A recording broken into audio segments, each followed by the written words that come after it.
আমরা যে প্রিন্টারটা দেখবো এই প্রিন্টারটা মডেলের ইপসন L3110, ইপসন L3110। এটা মূলত একটা হচ্ছে কালার প্রিন্টার, যেটার একই সঙ্গে প্রিন্টার এবং স্ক্যানার, অর্থাৎ এটা অনেক সময় আমরা কি করতে পারি, ফটোকপির হিসেবেও কাজ করতে পারি। দেখা যাচ্ছে এটা কালি মডেল লেখা আছে 003। যখন আমরা এটা কালি কিনতে যাব তখন এটা মডেল দেখে নেব যে এটার কালি মডেল 003। এটাকে যদি আমরা খুলি তাহলে আমরা ভেতরে যেটা পাবো, প্রথমে যেটা পাবো সেটা হচ্ছে এটা স্ক্যানার পার্ট।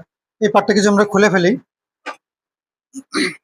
সুন্দরভাবে, আমরা রিবনগুলো খুলবো, তারপর এটা খুলবো যাতে আমাদের জিনিস ক্ষতিগ্রস্ত না হয়। এরপরে যেটা আছে সেটা হচ্ছে আমাদের মাদারবোর্ড। মাদারবোর্ড থেকে মূলত লাইনগুলো আমাদের বিভিন্ন সেন্সর, একই সঙ্গে আমাদের হেডে আসছে আমাদের এই রিবনের মাধ্যমে। এগুলোকে বলা হচ্ছে নজেল। এই নজেলের ঠিক নিচে যেটা থাকে সেটা হচ্ছে আমাদের প্রিন্টের মেইন জিনিস, যেটাকে বলে থাকি আমরা হেড। এটা মূলত হচ্ছে আমাদের হেড, যেটার মাধ্যমে আমাদের প্রিন্টার হেডটাকে মুভমেন্ট করে, প্লাস একই সঙ্গে আমাদের পেজটাকে প্রিন্ট করে থাকে।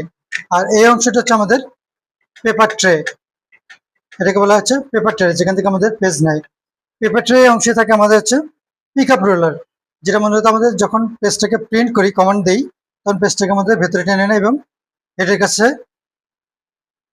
হেডের মধ্যে প্রবেশ করে এবং একই সঙ্গে এটা কালার প্রিন্ট করতে পারে। এখন আমরা দেখি যে আসলে এখানে আর কি কি পার্ট থাকতে পারে। এখানে আমরা আরো দেখবো যেটা থাকে আমাদের এই অংশে, আমরা সাইড অংশ যদি খুলে নেই,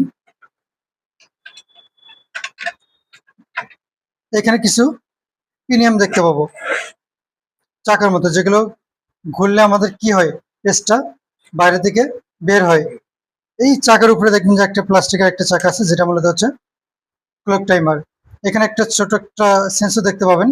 এই সেন্সরটাকে বলা হচ্ছে আমাদের ক্লক সেন্সর, যেটা আমাদের টাইমিংটাকে ঠিক রাখে। আসলে কতটুকু জায়গায় প্রিন্ট হবে, কিভাবে প্রিন্ট হবে, সেটা নির্ভর করে হচ্ছে এই ক্লক সেন্সরের মাধ্যমেই। আর এর পাশে দেখবেন যে অংশটা আছে এটা হচ্ছে এটা অ্যাডাপ্টার। মূলত এটা এসি থেকে ডিসিতে রূপান্তরিত করে এবং মাদারবোর্ডে ভোল্টেজ প্রদান করে। Okay sir.